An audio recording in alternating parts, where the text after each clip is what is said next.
So hello guys, assalamualaikum, welcome back to my YouTube channel AS Vlogs। তো আপনারা দেখতে পাচ্ছেন যে আমার সামনে দুইটা বাইক দাঁড়ানো, একটা হচ্ছে সুজুকি কোম্পানির কার্বোডিক্স আর একটা হচ্ছে ইয়ামাহা। ইয়ামাহার হচ্ছে এটা হচ্ছে FI বাইক। তো এই দুইটা বাইকের মধ্যে আপনারা কোনটা চয়েস করবেন? আপনারা সবাই চয়েস করবেন এইটা, ঠিক আছে? আর এটা তো অবশ্যই চয়েস করবেন না, এটা আমি আগে থেকেই জানি। তো এটার মেইন রিজন হচ্ছে কিছু সমস্যা আছে বাইকটাতে, gear shifting hard, clutch hard, ঠিক আছে? তারপরে স্পিড মোটামুটি একটা পাবেন, ব্রেকিং পারফরমেন্সও ভালো পাবেন। মাইলেজের দিক দিয়ে একটু বয়স্ক হয়ে গেলে মাইলেজটা একটু ডাউন চলে যায়, কিন্তু এই বাইকটা যখন আর কি আপনার স্পিড মাইলেজ যখন বয়স হয়ে যায় তখন কিন্তু এই গাড়িটার স্পিড মাইলেজ একেবারেই আগের পর্যায়ে থাকে, কারণ এটাতে বেশি ইনভেস্টমেন্ট করতে হয় না, কারণ এর যে পার্টসগুলো এমনভাবে সাজানো থাকে যেটা বাইরে থেকেও যদি আপনি তেল নেন তারপরে ওরকম একটা ইফেক্ট পড়বে না, কারণ এটা FI ইঞ্জিন। আর FI ইঞ্জিনের মধ্যে আপনাকে সবসময় কিন্তু 3 লিটার 4 লিটার তেল কিন্তু মানে রিজার্ভ রাখতে লাগে, আর এটাতে আপনার রিজার্ভ না থাকলেও আপনার গাড়িটা টোটালি স্টার্ট হয়ে যায়।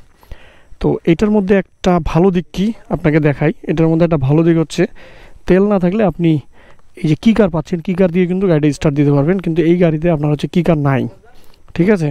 আপনাকে সবসময় তেল রিজার্ভ রাখতে হবে। আর ব্রেকিংয়ের দিক থেকেও ভাই পুরা করা, এটাও মোটামুটি 90% পারে, এমন না যে পারে না, এটাও 95 দিয়ে দিলাম। মানে যেরকম গুড় সেরকম কিন্তু মিষ্টি, ঠিক আছে? এইটার দাম 2,38,000, এটা হচ্ছে 2,68,000, 30,000 টাকা কম বেশি। তাহলে কম্পেয়ার ভিডিও যদি করতেই চাই তাহলে এই দুইটা গাড়ির মধ্যে, ঠিক আছে, 30,000 টাকা বাড়াই দিয়ে এই গাড়িটা আমার বেস্ট চয়েস। এইটার থেকে এটা কিন্তু অনেক ভালো হবে। আর লং ট্যুরে যাওয়ার জন্য দুইটাই কমফোর্টেবল, ঠিক আছে? লং ট্যুরে যাওয়ার জন্য দুইটা বাইকসে কমফোর্টেবল, কারণ আপনাকে বসে আপনি আরামে বাইকটাকে কিন্তু চালাইতে পারবেন। আর এটাও সেম পজিশন, সিট ক্যাপাসিটি, বসে আরামে চালাইতে পারবেন। পিলিয়ন সুন্দর বসে হবে, কোনো স্লিপ নাই। এটারও সিট ক্যাপাসিটি একই, কিন্তু ওইটার সাইজের থেকে একটু ছোট, হ্যাঁ একটু ছোট, কিন্তু পিলিয়ন সুন্দরভাবে বসতে পারে। তাহলে দুইটা দামের দিক দিয়ে যদি তাকাই, তা দামের দিক দিয়ে দুইটা বাইকই মানে সেরা দামের মধ্যেই আছে। আর পারফরমেন্সের দিক দিয়ে এটা একটু 5% বেশি, এটা 5% একটু কম, ঠিক আছে? তো বাইক দুটাই চালাইছি, চালার পরে আমার যেটা ভালো লাগছে তো এইটা। তো চলেন এটা চালাইতে চালাইতে বলি যে এটার আর কি ভালো দিক আছে। তো গাড়িটা চালাচ্ছি, অনেক সুন্দর একটা ফিল লাগতেছে, চারিদিকে পরিবেশটা একদম সুন্দর। নেক্সটে আমি একটা ইয়ামাহাই কিনবো, আমার ড্রিম বাইক, একটা ইয়ামাহা চালাবো ইনশাল্লাহ। সবাই দোয়া রাখবেন এবং ভিডিওগুলো ভালো লাগলে একটু লাইক কমেন্ট শেয়ার করে দিয়েন।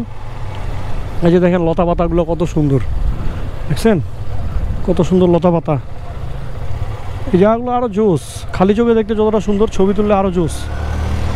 তো আমাদের ভাই চলে গেল। আর এই গাড়ি সম্পর্কে কি বলবো, মাইলেজও যেই, ব্রেকিংও সেই, পারফরমেন্সও সেই, গ্রাউন্ড ক্লিয়ারেন্স আরও জোস। আর এই যে ভাইরাল পুকুরে চলে আসছি, বেশি দূর যাইতেই লাগলো না ভাইরাল জন্য আসতে।